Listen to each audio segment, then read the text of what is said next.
And their bibimbap is really good. I don't know. It is, right? Did you say baboon bop? The bibimbap. Hold on. I'm going to type this in the chat. Here's what I just heard. What?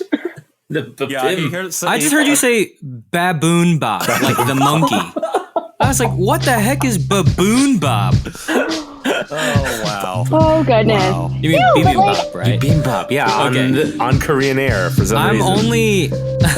I only bring it up because I've heard you pronounce it better, but baboon bop is particularly funny to me. That's the only thing I'm going to contribute to this interview. That'll be it. You're like, and we're here with Dr. Kimberly McKee. Have you tried Korean Air's baboon bop? You're listening to the Janchi Show, hosted by 3 Korean American adoptees diving headfirst into what it means to be adopted, Korean, American, and more. And now, here's your hosts, Nathan, Patrick, and KJ. Hello, everybody. Welcome back to the Janchi Show. It's your boys, your feisty boys, KJ, Nathan, and Patrick. It's yo boys. Patrick, why do we call ourselves the Feisty Boys? We call ourselves the Feisty Boys because Janchi. Is that right? Did I get that right? Yeah, because in Korean, Janchi means to feast and to celebrate, and that's what we do here on the show. We feast together at the very end, and before that, we celebrate our shared identities and heritages and cultures, and also our different identities, heritages, and cultures. And I can't obviously say heritages very well, so but that's what that means. Yeah, because I am actually German and not at all American, so we'd like to talk about how we're different. It's I hear you. Still the morning. Guten Morgen, as it were. Guten Morgen. Sorry. Yeah. Wie geht's, as it were. Wie geht's das einen? Wie geht's is like, what's up? So I don't know any German, so I'm going to stay out of it. I just know, like, sehr gut. Laufen the erste Base. Or gut schlagen. It's a bunch of baseball terms. Run to first base. Good hit. It's because I went to Germany on a mission trip. Oh. Yeah. My sister lived in Germany for German 6 years. kids how to play baseball. About that, though. All right. That's all the words I know. I know food things. That's how German and beer kids need to learn about Jesus, right? Through baseball? Yeah, through baseball. Did I tell you about that? We should learn everything through baseball. Baseball's real boring. I mean, since we're on tangents of Jesus and everything, did I already say that my son asked me, or somebody at the park told him that it was Jesus's birthday coming up, and my son was like, "Oh, cool," because we hadn't actually told him that was the reason what Christmas, the reason for the season. We hadn't really told him that yet. The reason for the season. He hasn't really told us. Multifaceted and confusing. We're gonna have that topic conversation soon. So he will know. But I feel like we kind of dropped the ball on telling him that. So depends on how you want to raise a child. I'm not here to tell you how to raise a kid. I would like to raise the truth, but let him make his own judgment calls. Oh, so, hot here's takes all these from things Nathan like Nowak. Santa Claus was a real guy, Kris Kringle, but he's not a guy in a white and red suit. Jolly old Saint Nicholas. Sorry if anyone's listening and heard that. Stories about him. Don't you know that Jesus Christ was born on December 25th, or so we believe, because it was handed down to us historically through the passage of time? Is that a Hamilton? That's my reference? favorite Christmas carol. Oh, that's Sounded like it could be coming from Hamilton. No, that's exactly how that Christmas carol goes. It's Christmas time. It is. It is the season. I think it's no longer Hanukkah time. Is that right? It just finished Hanukkah. Yeah, Hanukkah just finished ended, up. I don't know I don't know anything about Kwanzaa, but Diwali is past. Mm-hmm. So those are the only holidays that I know about around this time. Mm-hmm. We did Advent calendars a little bit when I was a kid. You did? And then we didn't. We had a little like Advent calendar thing that had like books, and then we put them on the tree after we read them. I don't know. Did you ever do like the paper rings or like the popcorn thing? You know what I'm talking about? No? Okay. No. Too Christian? Okay, never mind. I'll just back away into the bushes. Goodbye. I don't know. Patrick, have we talked that much about religion? Did you go to church? I don't know if I've ever really shared my religious journey. So I guess that's what we can talk about. I went to many different churches growing up. We were went to a Lutheran church when I was a small baby and in preschool. And then I went to a Catholic grade school, kindergarten through 5th. Oh. I felt really, really ostracized there because I was not Catholic. So every Friday we would go to Mass, and I was not allowed to take communion. I was one of 2 people in my class. So I had to sit there and be different, not only in looks, but also in my religious capacity. Oh, you didn't like go walk up and then put your Nope. arms in front of yourself like the cross? Be like, no, priest, don't give it to me. Don't give me that bread, even though I'm hungry. Us get up to go up there. So that sucked. And then I would say I identified as Methodist all throughout high school. I ended up started going to like a youth group my sophomore through senior year, which I really enjoyed. Went on a few mission trips, which were pretty powerful, to be honest. Yeah, so that was my childhood. I would say I'm more... And now you're a Satanist. Yeah, I'm definitely subscribed to Satanism, 100%. I mean, if you look at their values, they're not bad, honestly. I agree with like 7 out of 10 of them. Yeah, you should check them out. Okay, no thanks. What? Just look them up. They're not bad values. They're not? Okay. No. Yeah, I would say I am more agnostic now. So like believing in a higher power, but not necessarily one specific thing. Yeah, that Chris Martin style. Is the guy from Coldplay? Yeah. Yeah. You've got I'm just kidding. higher power. Yeah, I would agree. No. I'm singing every second. Yeah, we're probably a little more agnostic now, even though I was raised Episcopalian. Oh yeah. And but then on top of that, my wife, her family was Buddhist. Some of her family is Christian, so it's kind of a mix all over the place. But I definitely like the Buddhist principles and stuff too. So if I was closer to a temple, I would actually consider doing that. Yeah, no, it's I say whatever gives you security, go for it. I say as long as you're not utilizing those your religion and weaponizing it in ways that is harmful to other people. I'd say you can believe in whatever you want to believe in. Totally fine. So as long as you're not declaring a war on Christmas. Yeah, pushing don't declare war on Christmas. Yikes. Well, Yikes. I amazingly did not grow up as high church as y'all. Grew up in a Methodist church that was fairly informed by Pentecostalism, which is an interesting like juxtaposition of Christian beliefs. Like for a long time, my parents would like pray in spirit languages, and I didn't know what was happening when I was younger. Like I thought they were just praying really quickly under their breath. And then I was like, oh, that's just not even a language. So that was fun. And then I was like, oh, this is what's happening. So yeah.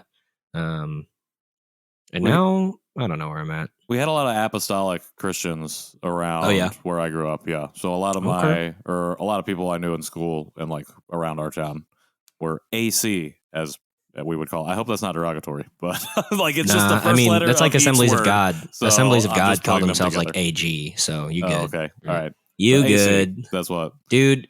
There is so much around Christianity and adoption that, like, as I'm working through my faith and also digging into adoption and Korean cultures. Adoptionism is a culture, right? Why not? Adoptionism. I subscribe to adoptionism.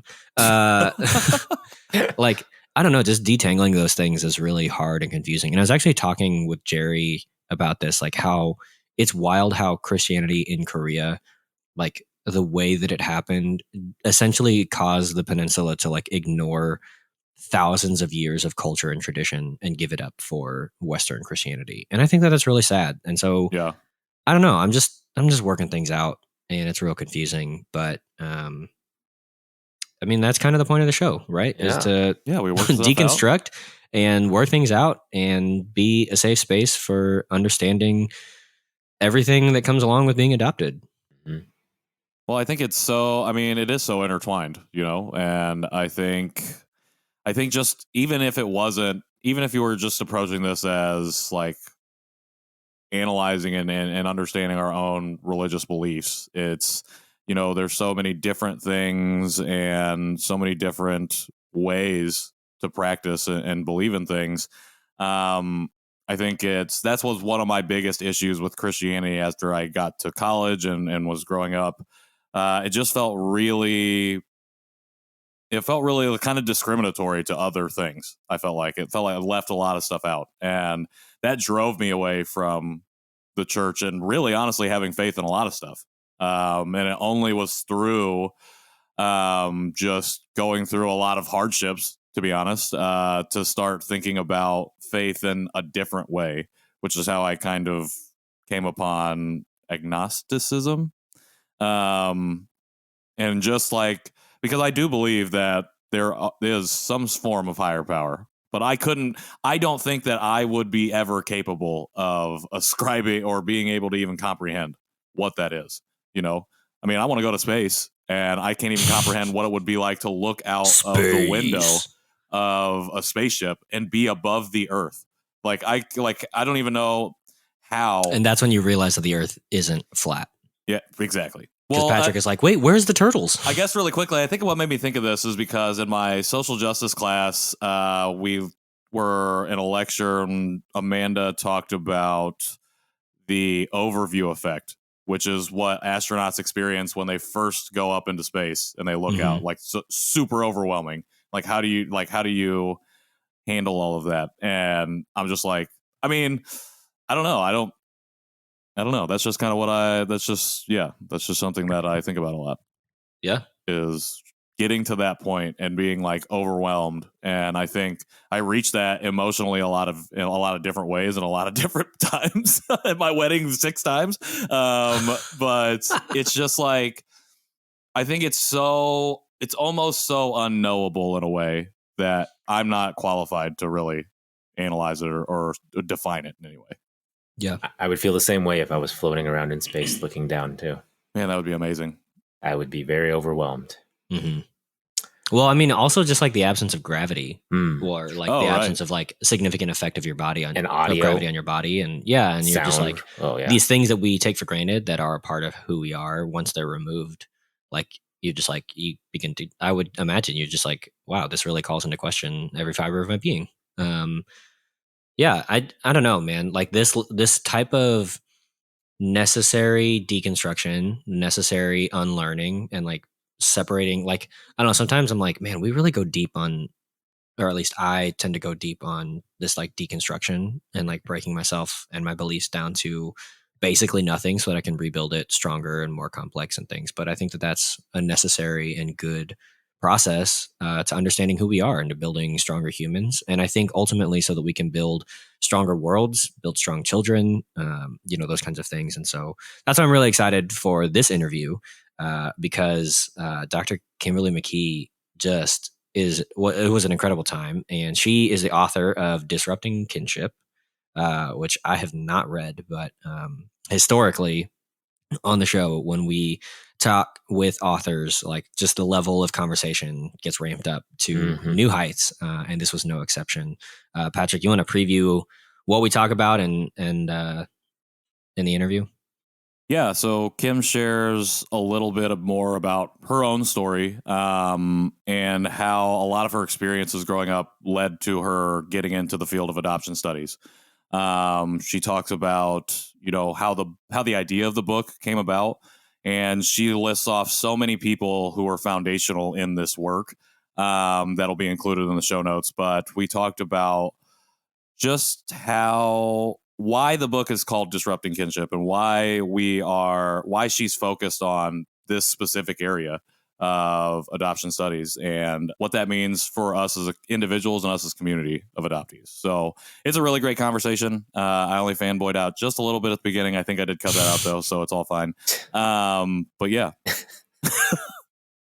go ahead. It was a constant fanboy moment. Yes, we should put that in as an extra content. That should have been the intro, not my little blunder. Just Patrick screaming his head off. That's on a different episode that I sent you. Good. So. Great. All right. Well, without further ado, here is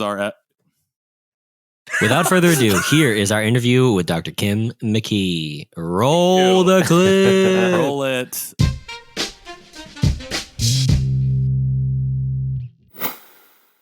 We are back here at the Janchi Show. We have a wonderful guest here today with us. She is an associate professor in the Integrative Religious and Intercultural Studies Department at Grand Valley State University.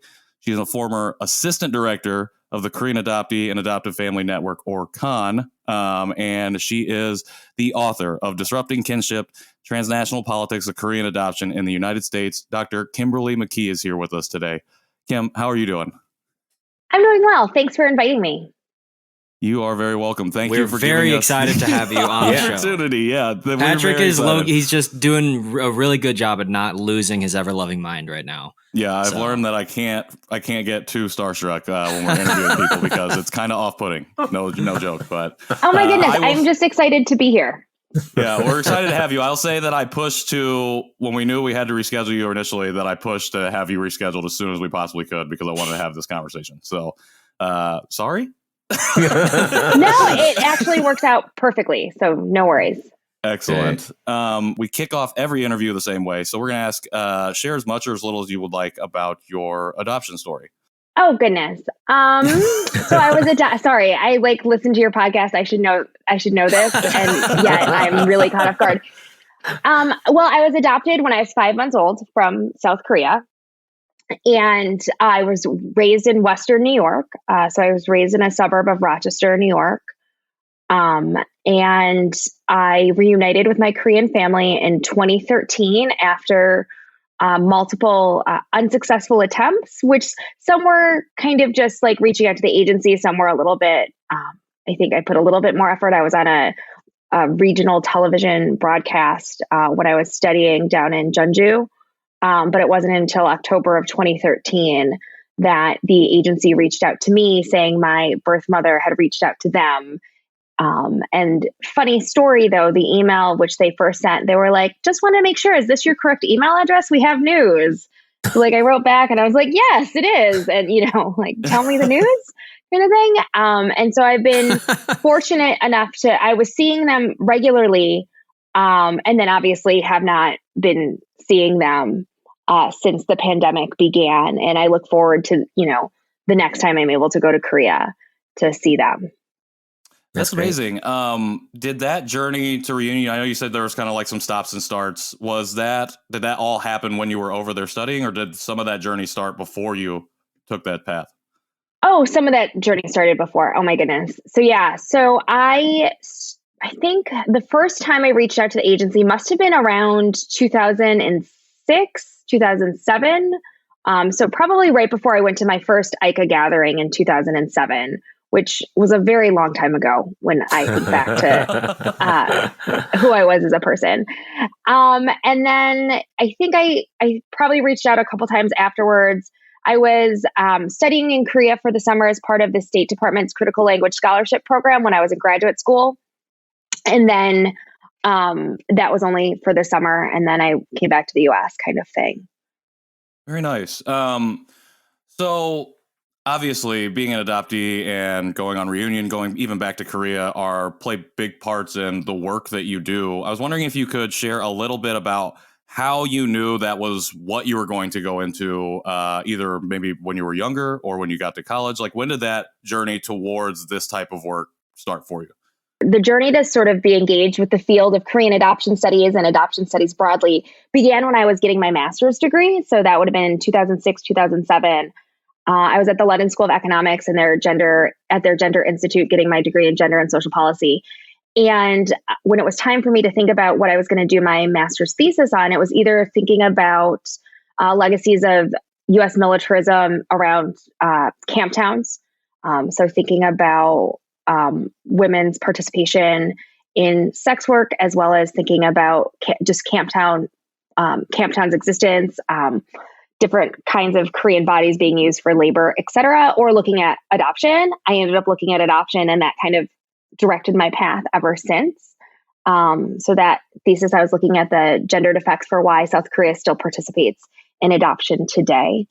And so from there, I think I attended my first KAN conference in 2007. It was in Boston. That's the same summer I went to ICA and went to Korea back for the first time, sort of thing. So you went hard in 2007. Yeah, 2007. It really was. Well, I think one of the things is how I came to the adoptee community was through academia, which is very different than a lot of other Interesting. adoptees. Yeah. And so I did culture camp as a kid. My mom at one point helped run the culture camp bookstore. So, I had access to Asian American authors. So I had read Marie Lee's Finding My Voice, all of those kinds of books, or the, Sarah Dallin is going to laugh at me because I've forgotten the name of the author, but if it hadn't been for Yoon Jun, like all of those books, I had read, but many of us, right, was one of a handful, Asian Americans, Korean adoptees at my high school sort of thing. And so when I just decided to go to college, I was like, I'm going to find my Asian self. I don't know what that actually means now as a grown up. I was like, oh gosh, right. That sounds so terrible. But when you're 17 and you're going away and you think you're going to find all these Asians. And then I ended up going to George Washington University in DC, which really, when you think about it, not as many Asians as like all of the West Coast school I was looking at. So I'm not really sure what my threshold was, but goodness, those pamphlets really did a good job selling the diversity, right? But you definitely found your way there. I mean, you founded the Asian American fraternity there. So Sigma Psi Zeta? So I chartered Sigma Psi Zeta. So we were the first Asian interest story on campus. And so that was a really transformative moment for me. Some of my friends that I made through the sorority when I was in undergrad also ended up being adoptees themselves. Oh, cool. I'm less involved now as an adult, but I think I keep up with what, the chapter is still doing just through social media and that kind of thing. But it just also gets, for me at least, now being a faculty member, there's I'm in a different place in my life with that. I also have stepkids who are both in college now. And so it just seems... Yeah, there's degrees of separation. Right. I remember when I graduated college, I was I moved to a new town and I was like, I need to find some friends and college. I can still hang out with college kids. And then 1 year later, I'm like, I'm too old to hang out with college kids. So it happens. That drop off happens real quick. So I definitely understand being like, maybe not so much anymore. Yeah, well, and it's funny because the women that I knew from my sorority, the ones that I've still kept in touch with were friends over social media. When I moved back to the US, finishing my master's, and I moved to New York City, I connected with some of the sisters that I knew from other chapters and charters. And so it was a community. But I also think too, you're meeting folks at different stages in your life. And so, when you get into your mid 30s, which I broke to a friend of mine, I was like, I think we're kind of almost middle-aged, if not middle-aged. She was kind of unhappy with that revelation with me and started laughing. But I think, the connections that we make always are going to stay with you. It just evolves over time. I think something that's really interesting about how you've come to be at this point is in your youth, your mom was taking part in the culture camp and really spearheading that. So you had a lot of not just access, but you had exposure to different cultural aspects. I think something really interesting about these conversations that we've had on the show is that we either find adoptees a lot of times who are like myself, no connection to culture, or having more access and being able to get into that a little bit more. And it sounds like, you were able to kind of start maybe deconstructing and unpacking some of those identity things a little bit earlier. I know you said you started when you got to college, that was going into unpacking your Asian American identity a little bit more. Was the adoptee identity that you started to unpack, was that something that happened in those early stages, or was it something that kind of was in and out until you really started to focus your field of study on adoption specifically? So I actually I am in an Asian American anthology, Yellow Girls. So that's edited by Vicky Nam. That came out in 2011. So if you ever come across my essay there, I wrote it, I think the age it says I was at the time was 16. It came out when I was 17. So I probably wrote it sometime around 15, 16. I don't remember totally. But I'm either the only or one of the only adoptees in that book, which still, I think, I know it was getting sort of referenced over this past year by a lot of different folks, in part because of what had been going on nationally, as well as just thinking about the book coming out in 2001. And so it's been 20 years, right? Yeah. And so with that, I do talk about what it was like for me growing up as an Asian American, as an adopted person. I think these are questions that I'd always been thinking about, but I didn't really talk about adoption, right? So my parents had no idea that I was even contributed to this volume until like the press packet and the books came to my house. Whoa. So like, I didn't say anything. I just kind of wrote it. Right. And I think had I sort of had a better sense of who I was or what I was like, the bigger picture or the bigger stakes in that, I'm not sure I would have disclosed what I did at the time.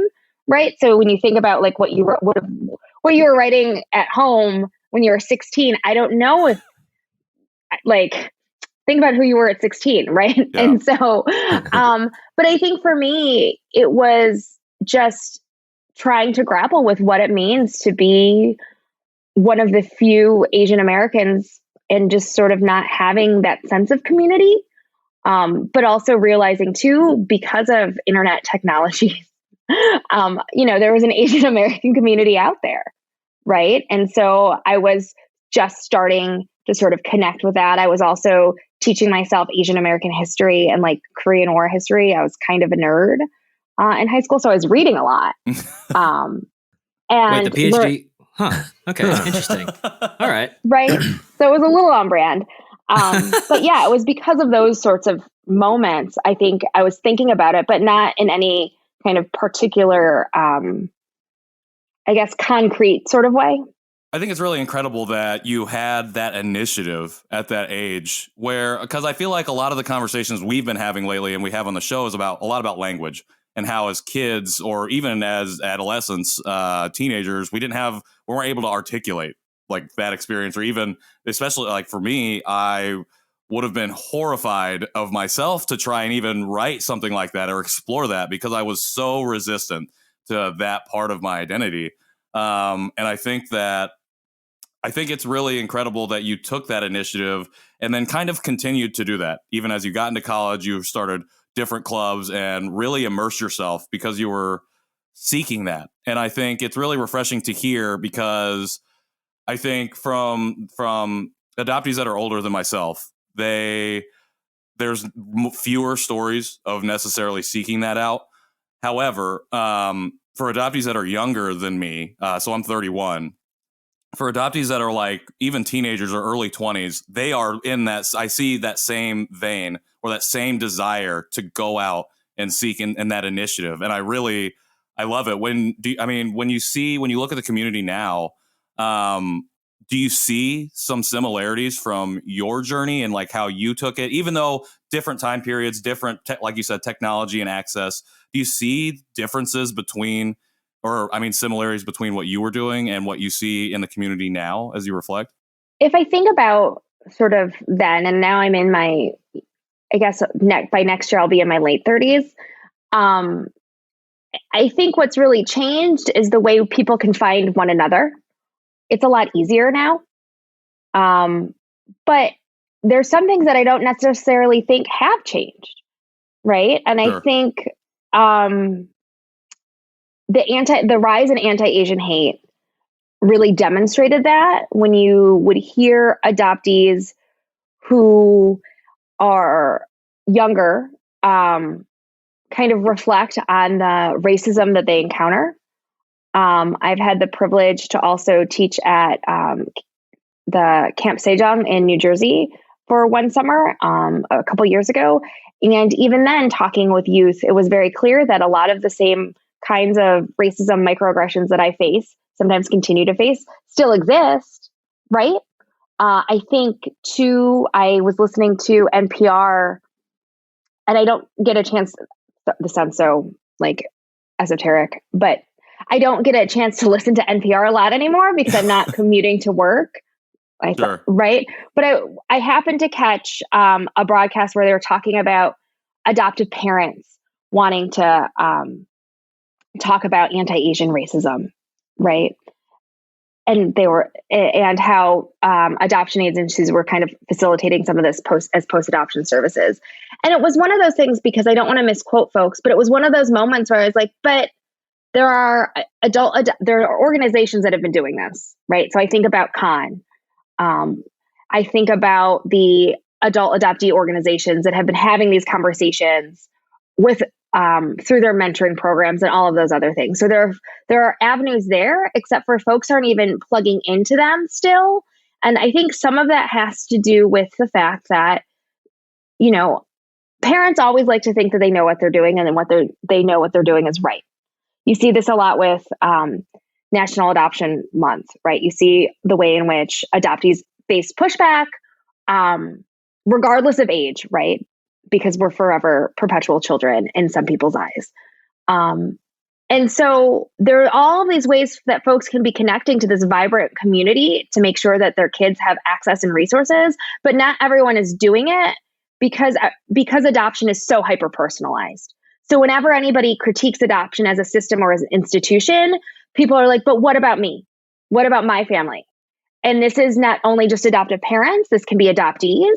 This is not to say that like they're all X or Y, but really recognizing the way that adoption is such a hyper-personalized topic that sometimes it's really difficult to have these really rich, nuanced conversations because everybody is thinking about their own experiences without recognizing the need. We need to be talking about sort of that macro and micro levels to adoption.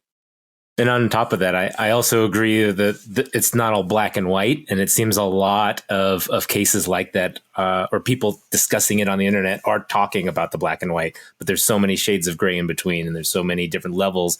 Something that I've particularly found by reading, all the posts during this month as well. It's not just one story or one side. And, I think more people need to realize that. Yeah. And I think that, you talk about adoptive parents coming into this conversation, acting like they know everything. And not only are they not listening to adult adoptee voices when they come to the table with whatever they're coming with, there's also now more than enough literature out there, including Disrupting Kinship. So for me, as an adoptee, like the way that I started to really understand adoption, not only as a system, but a global system and something that is not just systemic, but a complex, like something that really permeates throughout other systems, was from reading Adopted Territory and then reading Invisible Asians and then going to Save the Children of Korea. And then, so like when I was first starting, that was a huge part of my journey. And when I saw you speak at Con last year, Disrupting Kinship was on my list. And as soon as you were done talking, I immediately bought it, got it, read it immediately, and added it to that as a bookend to kind of those three things as really foundational texts, specifically for Korean adoption, but honestly to start understanding adoption and international adoption as those things.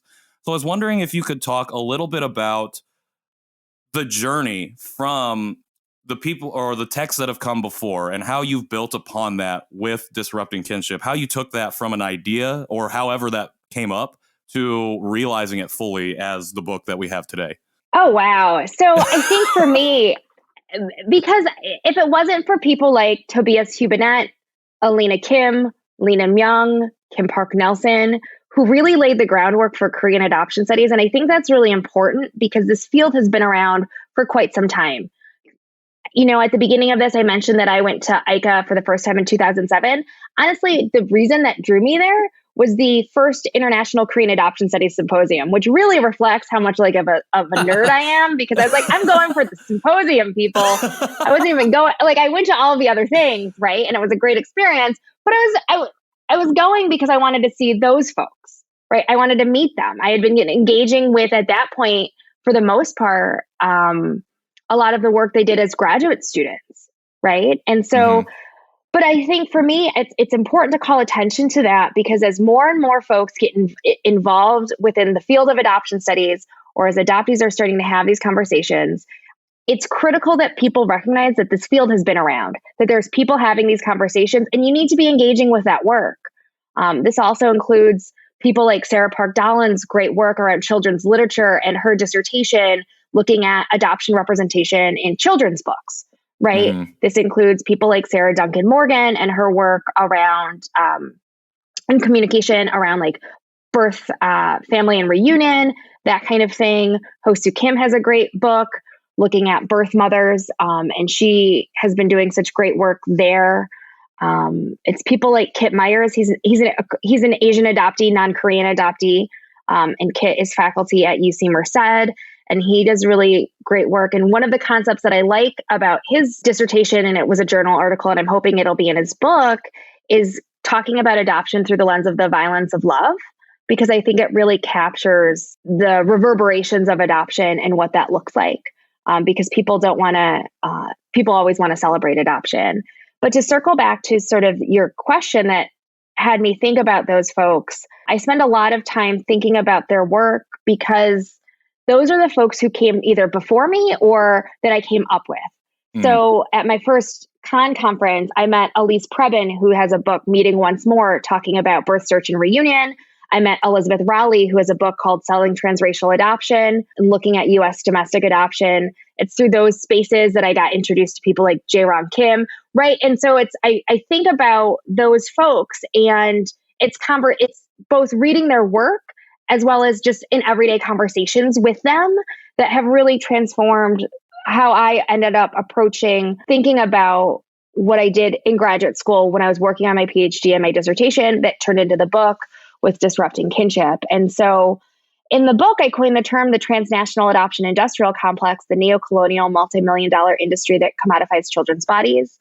Arissa O mentions an adoption industrial complex as well at the end of To Save the Children. But for me, when I first wrote about the TAIC, it's because it's spelled TAIC. You pronounce it as TAIC. I think it's funny. It's a nerdy I pronounce acronym. it the same way. Yeah. Okay, good. Well, I'm glad like other people do. It's not just me being like, oh, that's how but it's important to recognize the systems and institutions to allow for adoption to thrive. It's important to recognize the labor, both the reproductive labor and the sexual labor of women who gave birth to adoptees, to even take part in this as sort of commodities. It's critical to recognize the role of orphanages and adoption agencies to do what David Smolin writes in terms of child laundering, right? To really move us through to move from orphan to adoptee and those sorts of things. And so in Disrupting Kinship, not only do I trace the origins and sort of the rise of this industrial complex, but then I also explore questions around citizenship, kinship, and adult adoptee activism. And so when you look at the book, I really hope I captured the nuances around, say, citizenship. I think that conversation has been happening a lot. I know you guys had a conversation about Blue Bayou, and I mentioned the film just because I think of the conversations that I've had with folks after around adoptee citizenship and thinking about the complexities there, which is why in the book, I specifically call attention to why I use the term undocumented adoptee and not adoptees without citizenship, because I think it's critical that we align those without citizenship and their experiences with other undocumented folks, because we risk creating a binary of sort of that good immigrant versus a kind of a bad undocumented immigrant, when really we actually need to have a conversation about immigration broadly speaking. And that's why, too, in that particular chapter from the book, I spend some time also calling attention to the nuances that we need when we talk about the Child Citizenship Act, because people assume that it's just like this catch-all great piece of legislation. And it is to an extent, but it doesn't cover everyone. So again, I think when we're having these larger conversations, we really need to be pushing for more nuance, because if not, we risk replicating some of the same issues over and over again, because there are folks who really want to have these kinds of conversations to recognize the complexity. And sometimes, social media isn't the best place to have those complex conversations. And we really need to encourage ourselves to do better, which is also why in the second half of the book, as I talk about adoptee activism, I really hope I'm calling attention to the ways folks have really used social media in different ways to both form community, what Alina Kim talks about in her book, Adopted Territory, around contingent essentialism, right? To really have these kinds of conversations. So I guess, Patrick, this is my kind of really long-winded,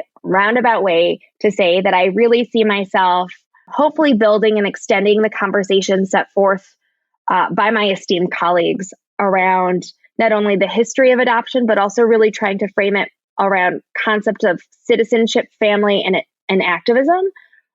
So that way, as this field grows, folks can talk about how they're building or expanding on these nuanced conversations. I will say a few other books that I want to add to your list if you haven't been thinking about them. Susie Wu has a great book, Framed by War. I'm so in love with it. I really like Corey Graves's book too, War-Born Family, because Corey is looking at Korean Black mixed race adoptees. And so I think, it's a conversation that a lot of folks are starting to have in terms of mixed race adoptees, but I think it's a well-needed conversation.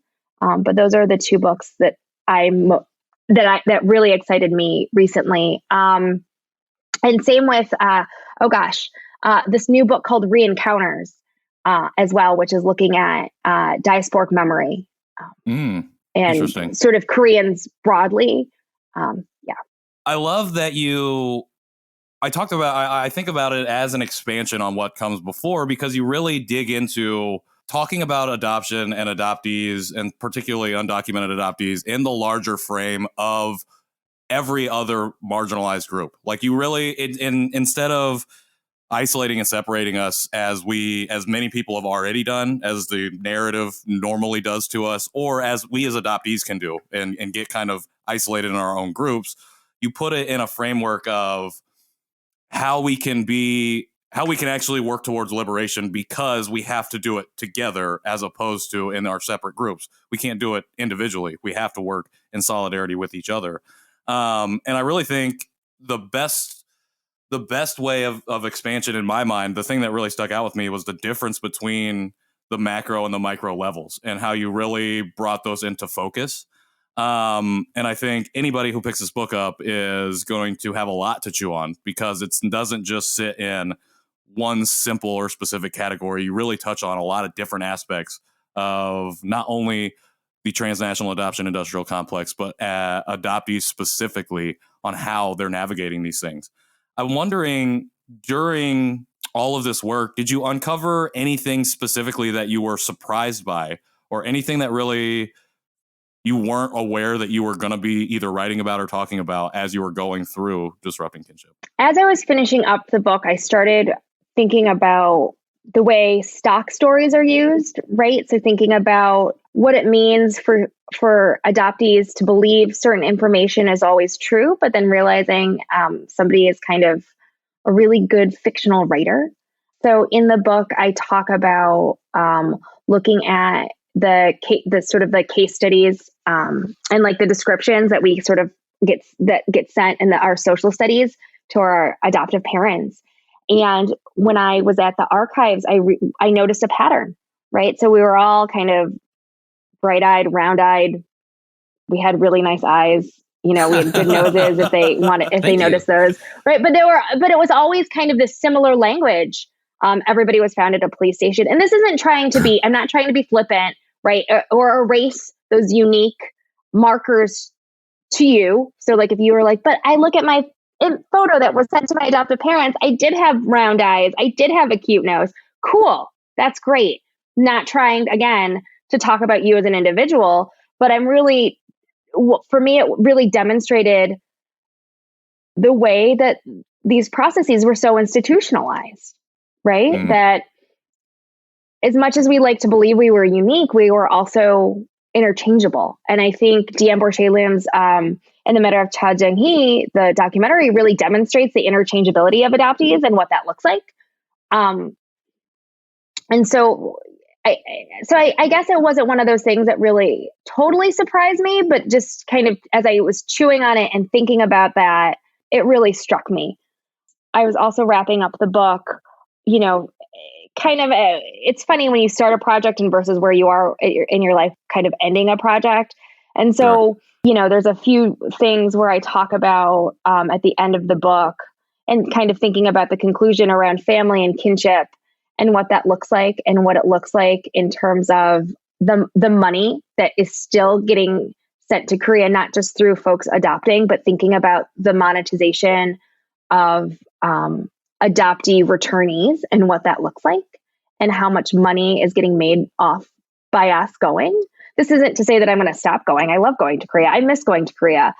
So in your research and kind of your archival digging around adoptee stories, right? You like were hearing and reading these recurring themes in a way that, would it be fair to say it almost created a mythology around adoption? Like that I don't know, like to me, one of the things that I am currently trying to think about and read, even as I'm listening to you, is like the idea that we were shipped with, I mean, kind of a greater mythological language. And I wonder if that isn't a part of the broader system of adoption and like how language is shaped, and maybe why we're so often perennially babies is because of the mythology of adoption and the idea of like, well, yeah, so Korean adoptees, you were found at this police station, whatever, and then some ajumma picked you up and like takes you to the orphanage, and right, but like that for however our stories are, what I am inferring from what you're saying, not even necessarily what I'm hearing you say, but what I'm morphing is that we each have our own stories that create kind of a mythology to position ourselves in, but then also that there's like a broader, higher tier of mythology around adoption. Is that accurate? Is that something that's like, oh, that's maybe, or you're like, I don't know, I haven't thought about that, or like, hey, Jay, you're dumb. Stick to making jokes. It's fine if you take the third option. That's totally acceptable. Wasn't going to take the third option. I'll just stick with Baboon Bop. That's fine. But I think you're right. I think there is this narrative that we're constantly told that we were rescued. So it's not just Korean adoptees, right? It's the way adoption broadly invokes the notion of child saving, humanitarian rescue. If it wasn't for adoption, we would all be, languishing in either orphanages, living in precarity. If you were a woman, you were going to become a prostitute, presumably like your unknown birth mother, and that kind of thing. And that's not to denigrate sex work, but rather thinking about the way in which sex workers, but within sort of adoption mythology, ends up kind of being demonized in these to fit sort of this narrative of uplift. And in the case of adoption, transnational adoption, it tends to be thinking about narratives of racial uplift as well, because of the transracial component and the majority of us entering white families. That was a great question. Honestly, thinking about I never thought about it in the term of mythology, but I think that's a really accurate way, in my opinion, to describe it. Because I can't take credit for it, but yeah. Well, because the mythology is that narrative, like she was just like Kim, we were just talking about, and that's, I think, something that, I talk about, but I think we talk about here on the show as well, is, as we've been talking about, bringing nuance to that. Yeah, I just wonder if the idea of us falling into mythology is part of the abstraction process, right? Is part of the idea that we can remove nuance from stories, and part of the way that, whether it's us internally or our families broadly, like that if we carry our own mythos, and then also there is a system of adoption that has its own mythology, that like just this regular abstraction allows it then to become a very unnuanced, very black and white take. And you're like, no, this is the story of adoption. This is I saved you. I am a good, and then you just move and creates kind of all these things. And so, yeah, but it's just interesting what you said and how you said it. I was like, oh, I wonder if that's like literally like uncovering, like the Etch-a-Sketch on the stone carvings of the mythology of adoption. I don't know. That was really interesting to me. I have a really dumb question. I was just going to say, though, that's kind of what I was going with, like what you just said. So I was going to just be like, yeah, what he said, that's the thing. Cool. So I have not yet read your book. It's on my, like Patrick started building a bookshelf, and I started on book 1, and then he went to like book 10, and I'm like, I'm still on book 1. But can you give me like a 30-second or 1-minute pitch / summary of your book? Because I think Patrick has a little more questions on it, but like, just so I have like, because you kind of talked through like pretty like the parts of the book, but just like as a whole, give me that like really high level, just so I have a framework of understanding like where we're going to keep going in this conversation. Yeah, I mean, I can try. I should probably be better at describing my own book, but this is where I think that's what the back flap is for. Yeah, I just I don't was have gonna the say, book in front of just me. read it right now. So I think for me, what I do in this book is I look at what I call the transnational adoption industrial complex, and really thinking through questions about family and citizenship and kinship in particular, for generating the conditions that allowed for Korean adoptees to come to the United States, as well as troubling notions of how we understand who adoptees are through the use of examining oral histories, adoptee writing, and then adoptee online activism and documentaries. And so through that approach, I'm hopefully, and I would like to think I did this in my book, fleshing out and offering a three-dimensional understanding about the adoption community, in ways that by both engaging oral histories and looking at documentaries, social media, and print writings, I'm able to tell sort of a more holistic and nuanced understanding. So seeing how my work is in conversation with somebody like Kim Park Nelson, who draws on sort of countless numbers of oral histories, thinking about Alina Kim's ethnographic work with adoptees.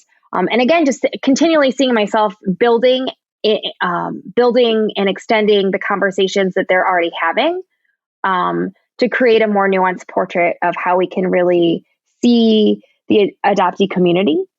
At least that's the hope with the book. I will say, as you're reading the book, and this is for anybody who's kind of not theory heavy, chapter 3, where I talk about and queer Korean adoptive family kinship, is like the one sort of like theory heavy chapter. I try to make it as jargon free as possible, but I also know that like if that's not your jam, you don't have to read that chapter in the book, or you can skim it and like you wouldn't.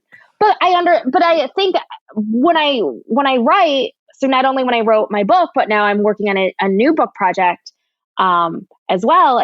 When I write, I'm really trying to write for a general audience. I'm really trying to be jargon free because I want my work to be accessible to adoptees, to adoptive parents, to adoption practitioners, to children of adoptees.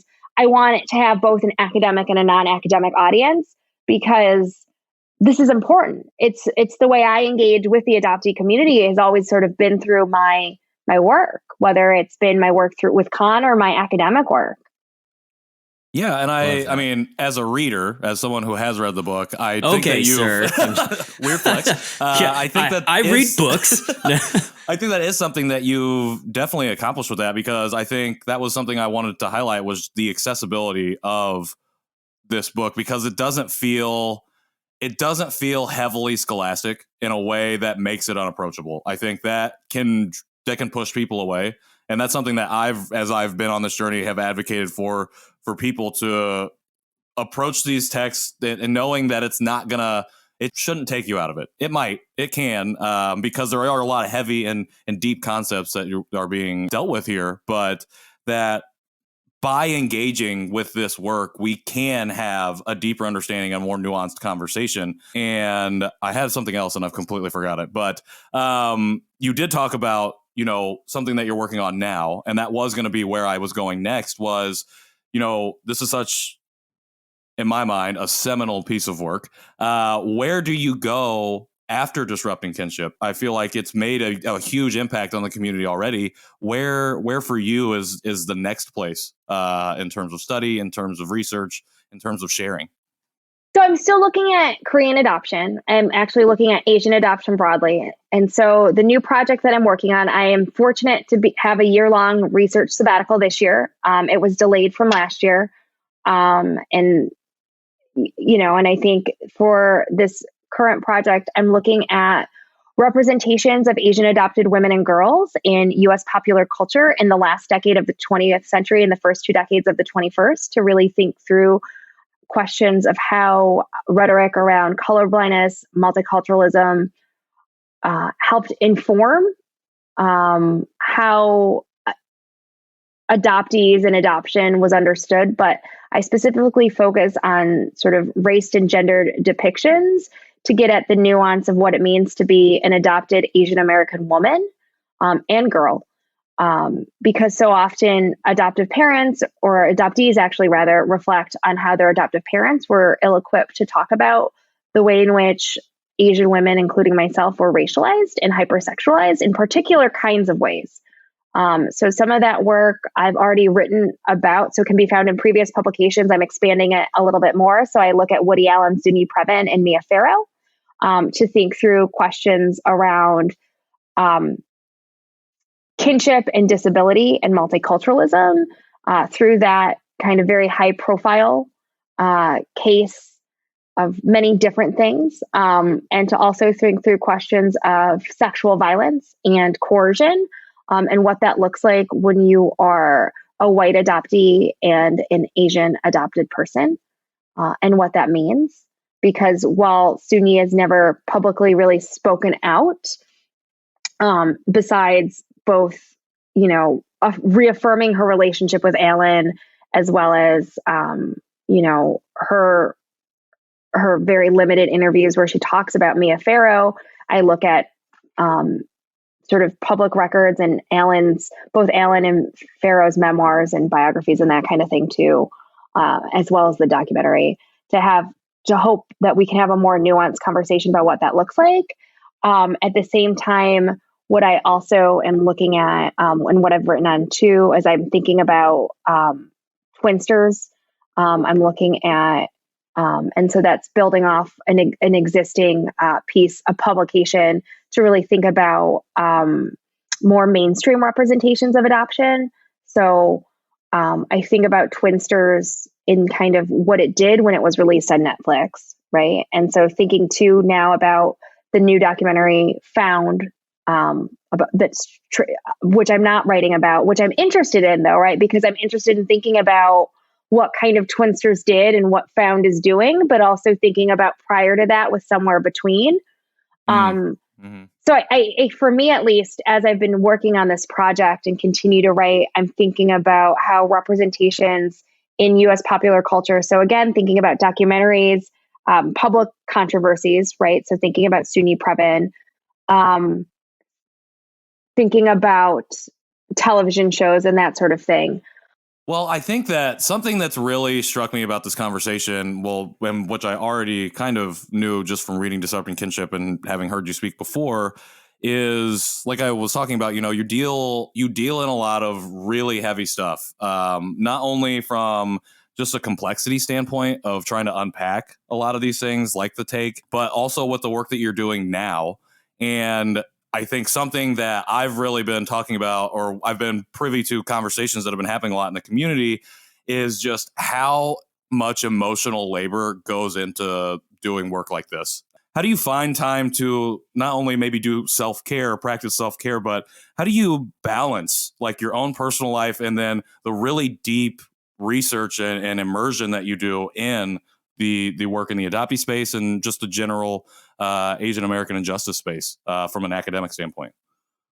I think for me, at least, when I think about the work that I do around adoption, you have to recognize the emotional labor that's involved. You have to recognize the heaviness of the stories and the privilege that we have to sort of sit with and wrestle with some of these questions and to give space to folks regardless of where they're in their journey. Because I think for a lot of folks, at least from what I was seeing as I was talking to people throughout this pandemic, for some adoptees, this could have been a really transformative moment because they hadn't thought about themselves as Asian American. They haven't really thought about being an adoptee.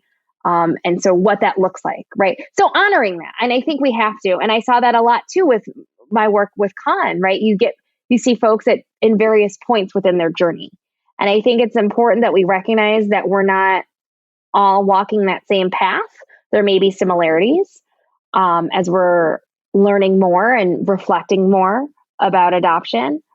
For me, how I've always approached this though has been through my work. And so sometimes how I engage with the community ebbs and flows. I'm also in a different point in my life. I now also have a toddler. He's 2. And so thinking about what that means for me and what that looks like is constantly shifting, constantly changing in terms of the capacity that I have, right? So I think about just in terms of the last, since March of 2020, when everybody's lives have changed. And, thinking about how, for me, watching folks do more things right now as things open up, I'm like, but I have an unvaccinated child who's now under 5, right? So thinking about what that looks like. And so I hope folks can trust that we can have, again, these nuanced, rich conversations, right? Where we recognize the gravity of the pandemic and what it has done to families, how it has decimated, particularly certain families of color, Indigenous families, in ways that aren't necessarily equitable. But I think about, too, then, when talking about kind of the work that I've been doing, both within the adoptee community, but also kind of my investments broadly around social justice and ethnic studies, and that kind of thing, is really trying to make space to have conversations with good friends. So one of the people I didn't mention, who is an academic that I always was friends with, but our friendship has grown stronger, I'd like to think, is Kelly Condit-Tresha. And she's doing some really interesting work thinking about the histories of adoption, not just Asian adoption, but also thinking about it and contextualizing within broader transracial adoption in the United States. So I think about those kinds of relationships that are really exciting, and they're sustaining, right? And thinking about the ways we're connecting with folks in other ways. I also should freely admit, I don't have time now for some reason, but like all throughout graduate school, I played so much Candy Crush. Like I was like super into Candy Crush, you guys. So like that's amazing. When you think about the things, right, that like sustain us in different kinds of ways, it was that. Or like if you talk to any close friends of mine, I watch like terrible television shows and I like to like just kind of binge watch. Now that it's the holiday season, I really enjoy some super saccharine holiday movies as well. So I think it's about recognizing what you need to do to sort of recharge yourself, and what that looks like. So I what will I'm hearing also you say admit, is make time for Bachelor in Paradise. so I actually don't watch Bachelor in Paradise. Okay, that's the only one that my wife watches. And when I talk it makes about, me like, physically angry. Well, I don't understand. Like, there's so many things, but no. When I talk about like, so I still watch Grey's Anatomy, right? Oh, okay. Like, I still persist and do that. I watch things like all the NCIS shows. Like, I used to watch all of them. Right. Is like this I what have you the define? taste of Is like this a the hot take middle-aged white that you guy. like? This is the trashy TV. Oh, well, I mean, but there's also K-dramas thrown in there every once in a while as well. Oh, yeah. But like, but I think it's about figuring out what you want to watch and like do that, or figure out if like working out is your thing, like do that. I kind of stopped doing some of what I was doing because of the pandemic and stuff. And I know folks have kind of are either resumed or dipped their toe back in the water, depending on sort of what's going on in their own lives. But yeah, I think for me, it's about creating space and having those conversations. I really hope too that as folks start gathering again and, having these conversations with adoptees, we also, I don't know, I mean, think about what it means to have some joy too, and what that looks like for folks. So yeah, and I should probably stop, or I could ramble more. Well, I was just curious if you were going to eventually get into also why your sorority nickname is Impulse. Oh, oh my gosh, I haven't thought about that in so long. We actually can't talk about how we got a sorority nickname. Okay. For the listener, so that's an off-air conversation. But you know what's funny though? It's secret. Is like I once asked my college students to Google me, and like it's amazing because I did have a student who actually did a deeper Google dive search to find out about my sorority, because like most people don't, like that's not like that comes up. But yeah. Anyway, That's awesome. now that I'm like That's bright red. I'm into the Google sleuthing too. So sorry that one came up No, for me. Yeah, Nathan, that's something that I we found out a appreciate couple the Google. episodes A good ago. Google sleuth is great. Yeah. Take number 1. He doesn't actually use Google. Yeah, It's like, and he doesn't actually, read what comes up there. I That's find the lie, Ask though. Jeeves is much more. I'm just kidding. I feel like we had that we've had that conversation already. Nah, Nathan probably uses like DuckDuckGo with a VPN. He's like, why are people from Siberia looking me up? Incredible. Well, Kimberly or Kim, I don't know why I just did that. Kim, Dr. It's fine. McKee. I can go by either. Thank thee. Doctor. Yeah, Dr. McKee, I'm personally really excited to, because I've been editing these interviews, go back and listen to this because there's so Okay, much flex. shared even outside of what I feel like you've talked about in the book that are like truly things that can help other adoptees who might be even just approaching this conversation for the very first time. So before we move to our snack, I was wondering if you could share just any piece of advice or words of wisdom for adoptees who may be coming to the table, or this episode may be their very first time that they've heard some of these terms, different things. What advice would you give to them as they move on through their journey? I just gave this advice to somebody who is a Chinese adoptee. It's the advice that just because we're all adopted, we're all not going to be friends.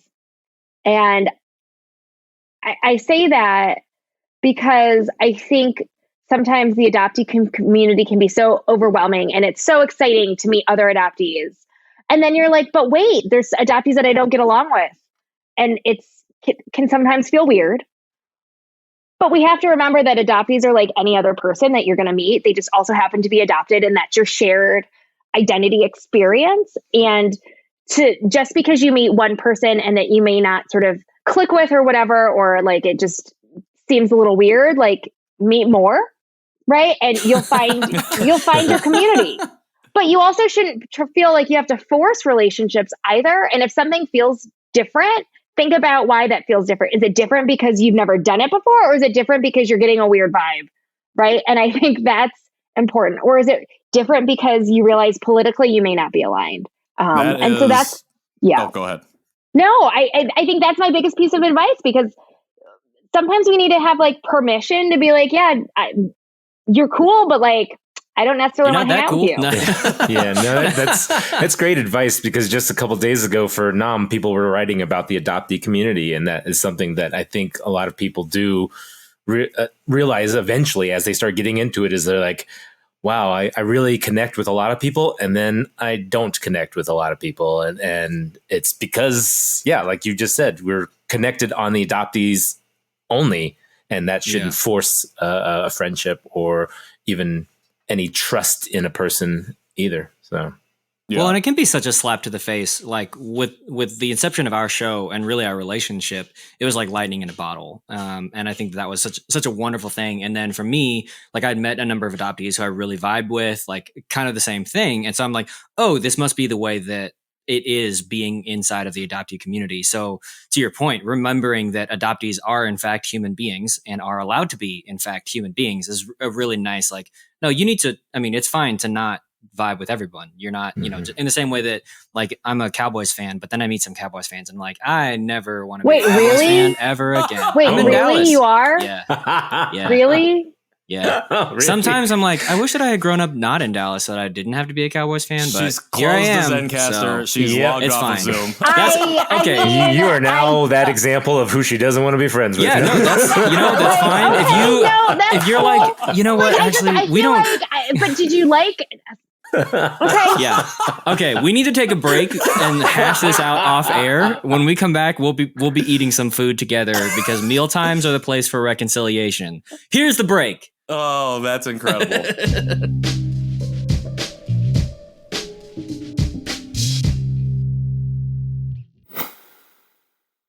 Welcome back to the Janchi Show. We are here after an amazing interview with Dr. Kimberly McKee, or as she wants us to call her, just Kim. We are Because we're here. besties now. just Kim. Called Just Kim. Sorry, just Kim. Kim. Yeah, you just know what Kim I'm is saying. fine. Just Kim. it. We're just going to call you Just Okay. Kim. Well, Just Kim, we have a snack today. What a dad But, joke. We have a snack today that I sent you, and I'm excited to try it because I love churros. But have you had this churro product before? I have not, and so I'm kind of excited. Okay. Well, what is it first? What kind of churro? Do you know what this is? All I know is it's chocolate. Okay. And it's mini. Okay, and Jay, I'm reading help us the out. English words amongst all the Hangul. So I don't even know what the little things at the bottom mean other than potential percentages of what's inside it. So the big Korean says mini churros. Okay. The little Korean first line says ganasu chocolate. Chocolate. And wondu kongbun ma hyung. So something about, I'm assuming dark chocolate That makes is sense. 4.2%. I don't know. Maybe it's milk chocolate. No, milk Yeah. is uyu. I don't know what it is. Oh, you're down here It's now. mini churros. Yeah. It's just a mini I don't know- I churro don't bag. know It what looks it like says a up top giant there. chip bag, though. Like, I've never seen this many churros. Yeah, but it opens along the Weird. long edge. I don't. Yeah. So like this Oh. stuff is usually on top, but this Yeah. one is in a. Oh, it's So in the I middle don't know. almost. Yeah. I don't know how to open it. I don't know. I mean, I don't know. Well, we'll see. I will I say just- that the mascot on the front, I was like, okay, Yeah. winking at, giving us a good wink. But then I go on the backside, and he's there 3 other times, winking every time. So now I'm wondering, has his eye been poked out? And he's only got one eye, or it's an? I like mystery on my packaging. So I'm just gonna say down the for that. designer was lazy. Yeah. Copy and I can't paste. do 2 One eye. circles One eye is it. back to back. I can only do I one. think it's supposed to be like evoking excitement. Like, it's yummy. Wink. I don't know. I like So it. I'm Maybe it's going just with that. maybe it's flirty. I'm going with that. Maybe I it's don't know, but it is 4.2% manufactured by chocolate flirt. Crown. So this is it's by a Crown Crown. product, It's a okay. Crown product. I also like that this says at the bottom, the facility that handles this also does peanuts, egg, walnuts, prawns, and crabs.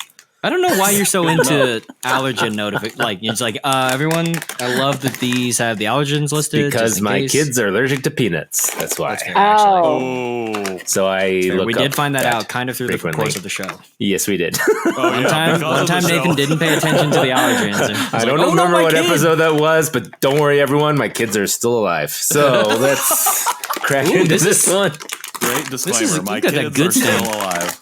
Wow. These They're a lot are smaller great. than I thought. They're like, they're mini churros.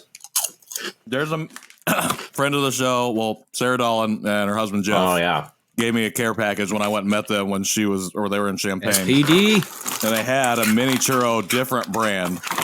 This is maybe just as good, potentially better. So, Ma'am. Dollins, I apologize, but I thank you. would really like to put milk on this and turn it into I a was cereal. about to say, man, this is a cereal through This is a a cereal snack if I ever had one, or ice cream snack. Ooh, we do have milk Man. downstairs too. This is really good. I don't think I can eat the whole bag, but like, it's super good. Well, Really? that's probably good. This says there's 4.5 servings per container. So, I was just about to bring that up. yeah. I will say this is one of the very first snacks that we've had that is not one package is the whole serving. Normally, Okay, but I also- feel like in all of that we find it's one serving. It's a big This the bag whole is like the size of my forearm. So Yeah, it's but like a even significant. this size of bag, I feel like it's called like one serving. Maybe because Oh, yeah. there's less product, but in Korea, I feel like that's a big thing. Is putting one serving in each package. Or even a fraction of a serving in only one multiple serving. packages. Oh, you have yeah. to eat 4 packages to equal Yeah. one serving. We have ran into that many times. No, this is I mean, granted, churros in my mind have never really been crunchy because, it's just not a crunchy product, but this is good. This is like I've never had the churro cereal, which I have seen at the market before. No one else has had that. Okay. Wait, I didn't know churros weren't supposed to be crunchy. Have I only had them fried as a churro? Well, I mean, Is that a they're thing? No, they're supposed to be like have a crisp crunchy on the exterior, but outside, then like yeah, like kinda gummy on the inside, chewy, or yeah. chewy dough on the Okay, inside. all right. Yeah. I was like, man, I don't know. but they're not what I've supposed to been be like a cracker like Not this. a crack, Gotcha. or a cereal. Yeah. I mean, this is like a chocolate Captain Crunch churro. It's essentially. so good. Yeah, but but can't it's stop. really good though. I know. I'm Mhm. trying not to eat the rest of Very them. But I good. also I haven't eaten dinner yet, so Same. doesn't help. I'm about to spoil my dinner right now. I'm not going to because I want to eat these when I get back. All This is right. incredible. Let's Kim, jump into ratings. yeah. I don't know that I have anything else to say besides it's I don't really either. good. There's also I don't like, either. is there a hint of cinnamon? Am I making that up?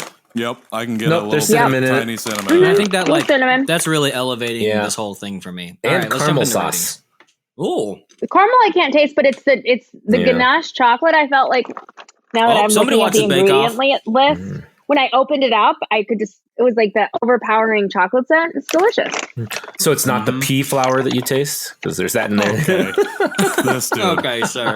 Mr. Bone Marrow, get out of here. Sorry. Speaking of Pea Bake Off, flour. I was just in the dentist the other day, and they had British Bake Off playing while I was in the chair. I'm like, I don't really think this is fair.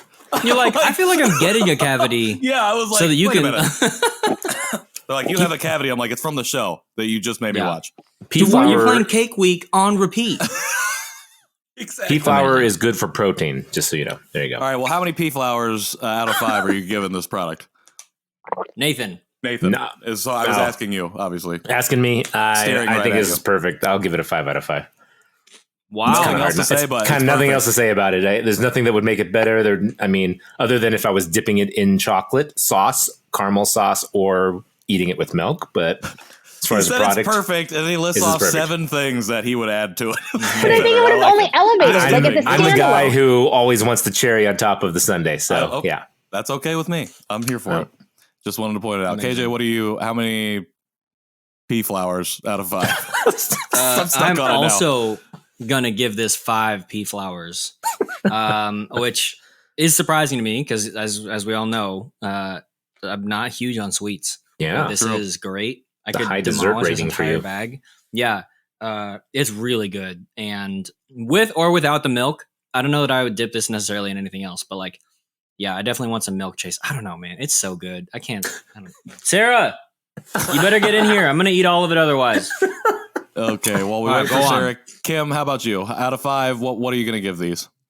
A 5. I think I agree that we could dip them into something else, but like they're still good on their own. But they're so good Yep. on their own. Yeah. Yeah, it's like a standalone, but if you wanted to elevate it and take it to the next level, you add something else.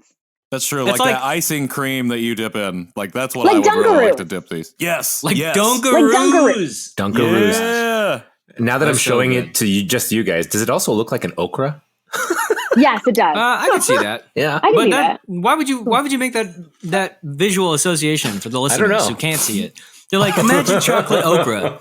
Gross. No, this is so good. It's got 2 perfect legs that it can stand on, and then if you dunk on it, it gives it an extra 2 legs to stand on. That's 4 legs. That's a lot of Yeah, standing. that's I like excellent math, Yeah. sir. I try. I'm going to give it a 5 too. It's great. My 5 definitely related to the packaging and the mystery of the character. I want to know more backstory about this character. About Mr. But this Churro. is an excellent snack. I cannot wait to get home from dinner and eat the rest of these. That's one of the. I don't remember the last time we've all done 5. So This I is like a perfect it. score. It's a I know. good snack. Good job, Yeah. Nathan. You're Good job. welcome. I go. put Way to go, Baboon Bop. I put the chestnuts back down. So you're welcome. I appreciate it. No more chestnuts until we get to Korea. Then we'll revisit that. Okay. Yeah, we'll have to figure that one out. Well, Kim, thank you so much for joining us here. Thank you so much for everything that you shared. Again, can't wait to go back and just revisit this episode many times. For the listeners at home, for people who might be new to your work, where can people find you? How can they support you however you want to be supported? Sure. You can go to my website, which is McKeeKimberly.com, which is kind of a boring website. So actually, maybe don't go to my website, but it exists. So it's there. But It's you a great can website. follow me on Twitter. It's got a lot of So nice it's- resources on it, actually. Yeah. Oh, well, thank you. Yeah. I'm glad they're useful. You can also find me on Twitter at McKee. So it's my last name and then KEE again. And yeah, that's where you can find me. Perfect. If you want to get a hold of us, you can go to janchishow.com. Wait, what? Pick up her book, Disrupting Kinship. Oh, yeah. Pick up her book, Disrupting Kinship. This is going to be the longest resource list that we've ever included on the Janchi Show show notes. I cannot even count the number of books that were listed off. That's why I have Approximately to go back and listen 14. again. Approximately Not including 14. all of the authors. More than I've ever read in my Oh, yeah. life. Exactly. That's great. I was like, I love Yeah. that you just have a bibliography in your brain hole. You're just like, yeah, and these are all the people. That's that work. Yeah. I can't showing name the 2 receipts. authors. So Okay. All right. Well, We're gonna I was move on from worried that. actually as I was listing them off. I was like, oh my gosh, what if I forgot someone? Like, I think that was my bigger concern. Well, if you have It was anybody else, great. just send them to me, and I'll put them on the list for sure because people need to And know. many more. And many more. Okay. You can find us. You can go to our website, janchishow.com. You can go support. You can go to the store. We have merch. We have all different kinds of stuff there and ways to engage with us. If you want to find us on social, we are at Janchi Show. We also love to hear from you via email. We've had a lot of great conversations started that way. You can do that or send an email to us at janchishow@justlikemedia.com. We would also love it if you got onto Apple Podcasts and left us a rating and a review. Please make the rating 5 stars. The review can be as disparaging as you want it to be, but please make sure it's a 5 stars. That is our only request. If you want to find me, you can find me at Patrick in the World on Instagram, and that's it. Nathan? You can find me at KJ Relke wherever I want to be found on the internet. Sorry, I didn't know that you were going to Just jump into it. No worries. I just jumped That's in. perfect. That's fine. Fine. And I'm in Nowak. That's about it. That's all I'm going to say. He was done. I'm in done. Milwaukee. Good day. And scene. Paul Harvey. And I Paul eat Harvey? baboon Yeah. And I eat Baboon Bob. Yeah, you can find him Only on thing- Twitter as @Baboon Bob. Yeah. All right. Well, this wraps up another incredible episode. Kim, thank you so much for joining us. To our listeners, we will see you next week. Janchi, heyo. Janchi Heyo!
didn't expect that to dovetail to that transition way. into the food. Yeah, I grew up in Dallas, so I like mean, I love the growing up, Cowboys. my mom has been a Cowboys fan since like Roger Staubach. Are you a Bills fan? No, God, no. Fuck that. Okay. Sorry, that was really no. I'm not. I'm glad we got that recorded. fair. I can't wait to put that in the That's Are the you intro. No. Oh hell no! No, I'm not. kidding. Well, I think when you're in elementary school and you continue, I mean, second place is still losing, man. And so like, Yeah. you keep Yep. going. Hot take. It's not a hot take. That's just honest. I mean, right? Like, It's the come first on. of the No, losers. I just Yeah. the Yeah. Bills, but like, I don't know. So my mom still is a big Dallas fan. But it was really hard. Tony Romo. I like Tony Romo. I'm a big Tony Romo fan. I'm gonna say it right now. I think, but you know what? I think he's a good announcer. I actually don't like him that much as a what's the I guess an Tony Romo announcer. stan But over here. no, I just like I think I've he did a never met great somebody job, with and this he many just like feelings didn't for have Tony the Romo. team around him. I don't even know who to, like, Tony really Romo make it. is. He's the Dallas quarterback before Dak. It's fine, whatever. I don't watch This is all football. going to be the intro So, to the show If anyway. you That's wouldn't fine. have bumbled that hold, it might have been a different career. God. Can we talk about food? It's just funny. Gosh, I'm like, you guys are recording this. You could use this for any purposes, and here I am. Just This is the cold open. Yeah, you're gonna see Nah, it's Dr. okay. Kimberly McKee hates the Bills and the Cowboys. It's just a headline tomorrow. right? Hot take. Yeah, but How to take is get hate mail TAIC. faster? Just Has Nothing to do with adoption. What did you say about the Bills? what? I can't believe you said This that. was the thing that BuzzFeed picked up on. Let me call TMZ real quick. That is amazing. All right, do we all have our? Oh yeah, sorry. I am so used to no one. I should fix my background. Not that you're using video, but I'm like no one ever.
I had finally secured morning calm status on Korean Air, and I was like super stoked. And I know this sounds like my incredible first world problem, but I was like really excited about it. And like I've been using it, and it doesn't give you like a ton of perks, but it was still something like I worked hard.